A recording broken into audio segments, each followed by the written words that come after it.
Hello everyone, my name's Iman. Welcome back to my YouTube channel. Today we're going to be covering chapter 11 in our MCAT Biochemistry playlist, and this chapter is titled Lipid and Amino Acid Metabolism. In this chapter, we're going to cover the following objectives. First, we're going to begin with lipid digestion and absorption. We're going to discuss how dietary fats are broken down in the gastrointestinal tract and how micelles form to move lipids through the watery environment of the intestine. We will then explain how these lipids are absorbed into intestinal cells and packaged for transport. Next, we will examine lipid mobilization, which describes how stored triglycerides are released from adipose tissue when the body requires energy. After that, we're going to study lipid transport. Because lipids cannot dissolve directly in blood, they have to be carried by special particles called lipoproteins. We're going to introduce here chylomicrons and very low density lipoproteins. We're also going to study intermediate density, low density, and high density lipoproteins. And then, of course, to complete this objective, we will finally introduce apolipoproteins and explain how these proteins guide lipid movement and regulate enzyme activity in the bloodstream. We're then going to move into cholesterol metabolism, where we're going to discuss the sources of cholesterol and the specific enzymes that regulate its synthesis and distribution in the body. From there, we will explore fatty acids and triacylglycerols. We're going to go over how fatty acids are named and how they're structured, and then we're going to examine how fatty acids are synthesized when energy is abundant and how they're oxidized when energy is needed. That's going to lead us into our next objective, where we will discuss ketone bodies, including how ketogenesis occurs in the liver and how ketolysis allows peripheral tissues to use ketone bodies as an alternative fuel source during prolonged fasting. Finally, we will conclude with protein catabolism, which explains how proteins are broken down into amino acids and how those amino acids can be used for energy and biosynthesis. With that overview in place, let us begin with objective 1. To understand lipid digestion and absorption, we first need to understand why lipids are so important in the body. In addition to them being a major source of energy, lipids actually serve many other important functions. They are key components of cell membranes. They act as signaling molecules, and they allow the body to absorb fat-soluble vitamins such as vitamins A, D, E, and K. Now, because lipids are hydrophobic, the body has to use specialized mechanisms to digest and absorb them efficiently. Now, most of the fats we consume, they're in the form of triglycerides. These triglycerides are only minimally digested in the mouth and in the stomach. The major steps of lipid digestion, that occurs in the small intestine. This is where bile enters from the liver and the gallbladder. And bile, that doesn't break chemical bonds. Instead, bile emulsifies fats. Emulsification means that large fat droplets are broken into much smaller droplets, and that process increases surface area and it allows digestive enzymes to work more effectively. Once emulsification has occurred, pancreatic enzymes then begin breaking down the lipids. Some important enzymes involved here are pancreatic lipase, colipase, and cholesterol esterase. Pancreatic lipase, it converts triglycerides into 2 monoacylglycerols and free fatty acids. Cholesterol and phospholipids are also released from the food we eat. These digestive products now exist in the intestinal lumen, which is a pretty watery environment. But fatty acids and cholesterol, those are hydrophobic, so they can't move through this aqueous environment on their own. Oh no, whatever shall they do? Well, no worries. Micelles to the rescue. This is where micelle formation becomes essential. So after digestion, fatty acids, monoglycerides, and cholesterol, they're going to combine with bile salts to form structures called micelles. Micelles are small, water-soluble spheres with a lipid-soluble interior. Their structure allows lipids to be carried safely through the watery environment of the intestine. If you look at this structure, you can see that micelles are arranged with their hydrophilic heads facing outward towards the intestinal fluid, towards water, and their hydrophobic tails are facing inward towards the lipid molecules. And this arrangement traps fatty acids, monoglycerides, cholesterol, phospholipids, and even fat-soluble vitamins inside the micelle. Micelles will then transport these lipid molecules from the duodenum towards the intestinal epithelial cells. And when a micelle reaches the intestinal cell membrane, the lipid components, they leave the micelle and they enter the cell by diffusion. But the bile salts themselves, those do not enter the cell. Instead, they remain in the intestinal lumen. They are later reabsorbed in the ileum through active transport and return to the liver in a process called enterohepatic circulation. Any lipid that is not absorbed will eventually then be removed in the stool. Once inside the intestinal cell, the absorbed lipid molecules, those are going to be rebuilt into larger lipid structures. 2 monoacylglycerols and long chain fatty acids, those are reassembled into triglycerides. Cholesterol, that's converted into cholesterol esters. And these newly formed lipids are then packaged together with proteins and fat-soluble vitamins into large transport particles called chylomicrons. Chylomicrons, those are formed inside the intestinal cells, and they're designed specifically to transport dietary lipids away from the intestine and into the rest of the body. Now, if you remember from our previous chapter, chylomicrons, they do not enter the bloodstream directly. Instead, they leave the intestinal cells and they enter the lymphatic system through specialized vessels called lacteals. From the lymphatic system, they eventually drain into the bloodstream through the thoracic duct. Woo! Now here's the thing. Short chain fatty acids, those behave differently. They're not like other fatty acids. And because they are more water soluble, they don't need to be packaged into micelles or chylomicrons. Instead, they are absorbed directly into the bloodstream and they travel to the liver through the portal circulation. So digestion, micelle formation, and chylomicron packaging, they solve a major challenge in lipid absorption. Micelles allow lipids to move through the watery intestine to reach the intestinal cells. Chylomicrons allow those lipids to travel from the intestine into circulation and then reach tissues throughout the body. Now that we understand how lipids are absorbed and transported, we can examine what happens when the body needs to access stored fat for energy. And this process is called lipid mobilization. Lipid mobilization occurs during the post-absorptive state, which is the period after a meal when the nutrients from digestion are no longer entering the bloodstream. And during this time, blood glucose levels, they begin to drop or decrease. And as a result, insulin levels decrease and hormones such as epinephrine and cortisol increase. These hormonal changes, they send a clear message to the body that stored energy has to be used now. The primary target of that signal is adipose tissue, and this is where triglycerides are stored. If you look at the left side of the diagram here that's labeled adipose, you can see that decreased insulin and increased epinephrine and cortisol activate an enzyme called hormone-sensitive lipase. Hormone-sensitive lipase is responsible for breaking down triglycerides inside fat cells. Triglycerides are split into 2 products. Those 2 products are glycerol and free fatty acids, and that marks the beginning of lipid mobilization. Fat is no longer being stored. It's not being released into the bloodstream so that it can be used by other tissues.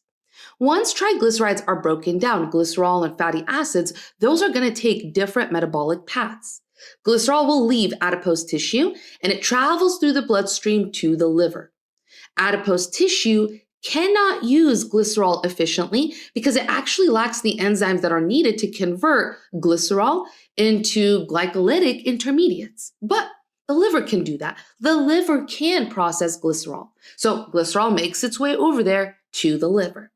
Then in the liver, glycerol enters pathways that support blood glucose maintenance. So on the right side of the diagram here, it shows how glycerol can be used in gluconeogenesis where it's converted into glucose. This is especially important during fasting because it's going to help prevent dangerously low blood sugar levels. The free fatty acids, however, they follow a different route. They leave adipose tissue and they travel through the bloodstream bound to a carrier protein called albumin. Of course, fatty acids are hydrophobic, so binding to albumin allows them to move safely through the aqueous environment of the blood. These fatty acids are going to be delivered to tissues that need and require energy. Think skeletal muscle and the liver. When fatty acids enter these tissues, they're going to be transported into the mitochondria and they will undergo beta oxidation. Beta oxidation is the metabolic pathway that breaks fatty acids down into 2 carbon units in the form of acetyl-CoA. Each cycle of beta oxidation also produces reduced electron carriers, which will later be used to generate ATP through the electron transport chain. If you follow the liver side of this diagram, you can see that fatty acids enter the liver and they are converted into acetyl-CoA through beta oxidation. Under normal conditions, this acetyl-CoA enters the citric acid cycle to generate energy.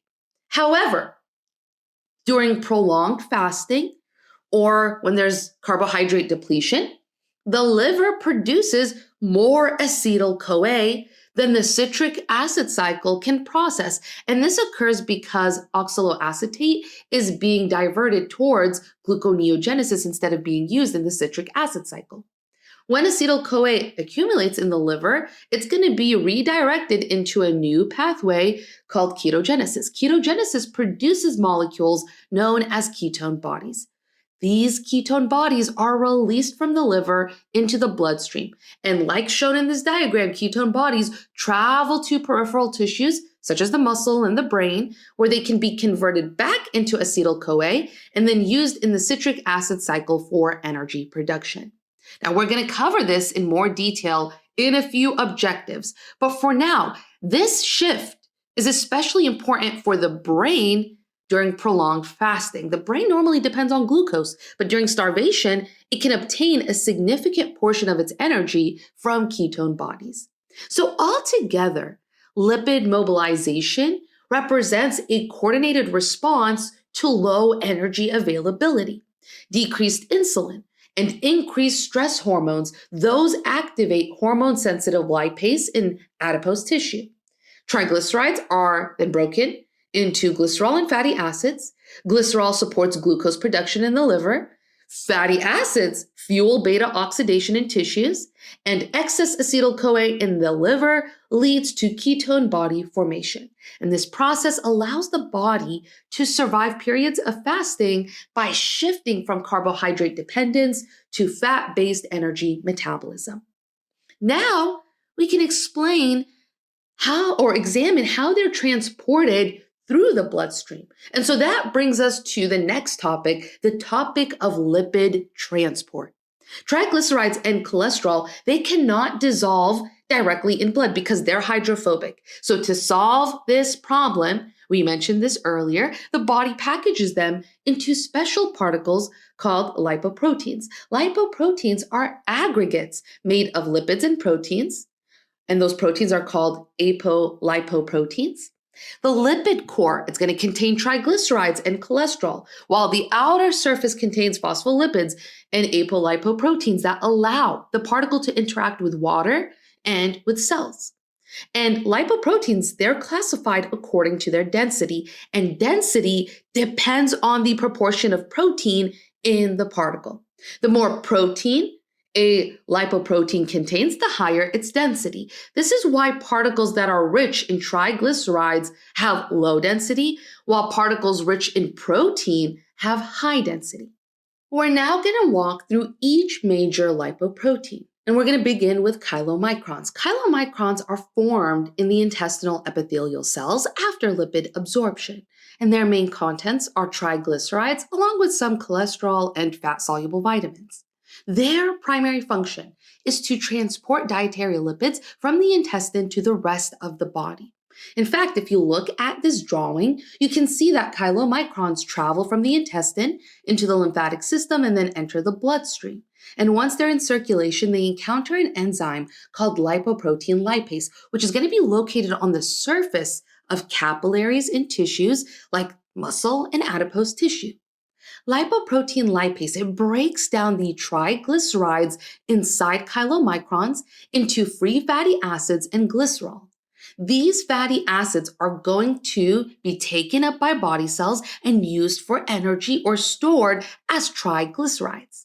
And as chylomicrons lose their triglycerides, they actually become smaller and denser. And these particles are now called chylomicron remnants. Chylomicron remnants, they still contain cholesterol and some remaining lipids. And these remnants, they can travel to the liver where they're going to be taken up and disassembled. Next, we move to lipoproteins that originate in the liver. The liver packages newly synthesized triglycerides and cholesterol into particles called very low density lipoproteins, or VLDL. The function of VLDL is to transport triglycerides made in the liver to body tissues. And VLDL, it travels through the bloodstream and it interacts with lipoprotein lipase in the same way that chylomicrons do. As triglycerides are removed, then VLDL becomes progressively smaller and denser. And this intermediate particle is called intermediate density lipoprotein, or IDL. IDL can actually follow one of two paths. It can be taken up by the liver, or it can continue losing triglycerides and then become low density lipoprotein, or LDL. LDL is going to be rich in cholesterol, and it has a different function from VLDL. LDL's primary role is to deliver cholesterol to body cells. And cholesterol is essential for building cell membranes and also synthesizing steroid hormones. In the drawing, you can see that LDL travels from the liver to peripheral tissues, and then it deposits cholesterol into cells. Finally, we should consider high-density lipoprotein, or HDL. HDL is produced by the liver and the intestines, and it contains a high proportion of proteins. HDL also has a unique role that is the complete opposite to LDL. In fact, HDL, it's responsible for reverse cholesterol transport. This means that HDL picks up excess cholesterol from body tissues and it returns it to the liver. And again, you see HDL moving from tissues back to the liver. This process helps prevent cholesterol buildup in blood vessels, and it also, of course, supports cholesterol recycling and disposal. Now that we understand the major lipoproteins, we also need to examine the proteins that regulate their function. These proteins are called apolipoproteins. And apolipoproteins, they form the protein component of lipoproteins, and they serve as enzyme activators and receptor recognition signals. One important type is ApoA1. This activates an enzyme called LCAT, which stands for lecithin cholesterol acyl transferase. LCAT, it converts free cholesterol into cholesterol esters, which allows cholesterol to be packaged into the core of HDL particles. Another key one is ApoB48. This is required for the formation and the secretion of chylomicrons from intestinal cells. Without this, dietary lipids can't be properly transported from the intestine. Then ApoB100 plays a different role. It allows LDL to be recognized and taken up by liver cells. So it acts as the binding signal for LDL receptors on the liver. ApoC2, this is essential for activating lipoprotein lipase. So without this, triglycerides in chylomicrons and VLDL can't be efficiently broken down and delivered to tissues. And then finally, ApoE allows the liver to recognize and take up chylomicron remnants and VLDL remnants. And it is therefore a critical one for clearing lipid particles from the bloodstream. So to summarize all of this, lipid transport, highly coordinated system. Chylomicrons, they carry dietary lipids from the intestine. VLDL carries newly made triglycerides from the liver. LDL delivers cholesterol to tissues. HDL returns excess cholesterol to the liver. And then apolipoproteins regulate each step by activating enzymes and directing particles to the correct destinations. How freaking cool. Now, with this transport framework in place, let's just turn our attention for a few minutes to cholesterol itself, and let's examine how cholesterol is synthesized and regulated in the body. Cholesterol is a ubiquitous component of nearly every cell in the human body. That means that it's found in cell membranes throughout all tissues. And cholesterol, it plays a structural role in membranes by helping regulate membrane fluidity as well as stability. And in addition to its role in membranes, cholesterol is also a precursor molecule for several substances. It's used to synthesize steroid hormones, bile acids, and vitamin D. And because of these roles, cholesterol is not just a dietary molecule, it's an essential biochemical building block. Although some cholesterol does come from the diet, the body is also capable of producing its own cholesterol.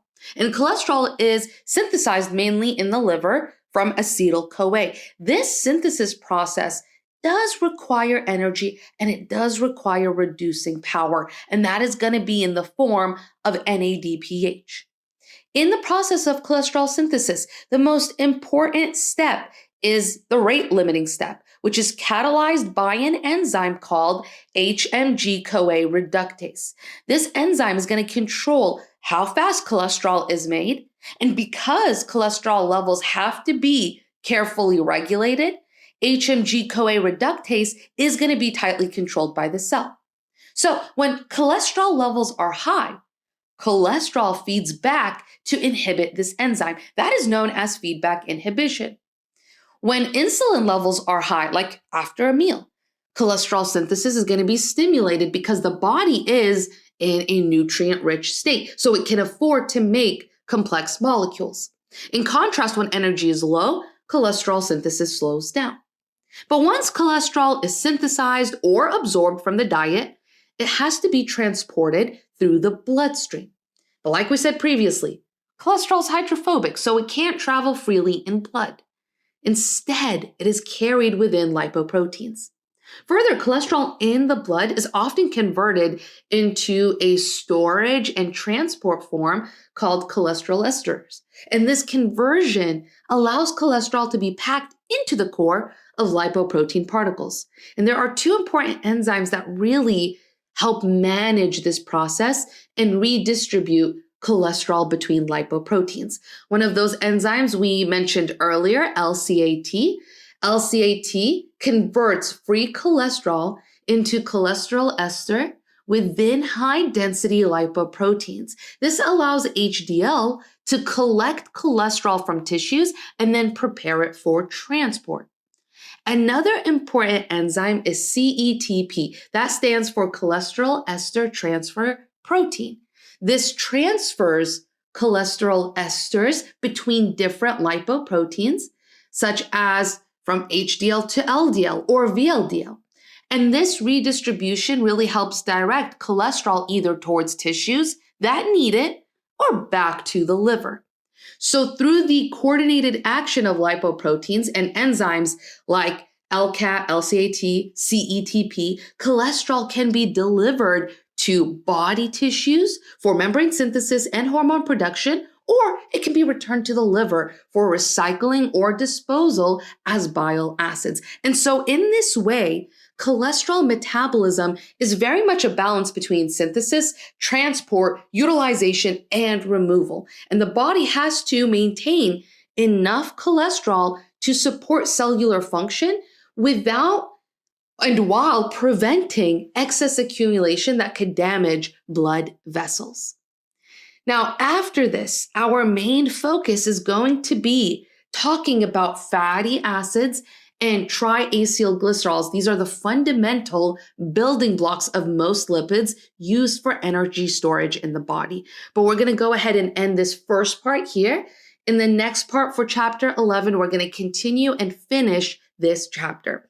I hope this has been helpful thus far. Please let me know if you have any questions, comments, concerns down below. Other than that, good luck, happy studying, and have a beautiful, beautiful day, future doctors.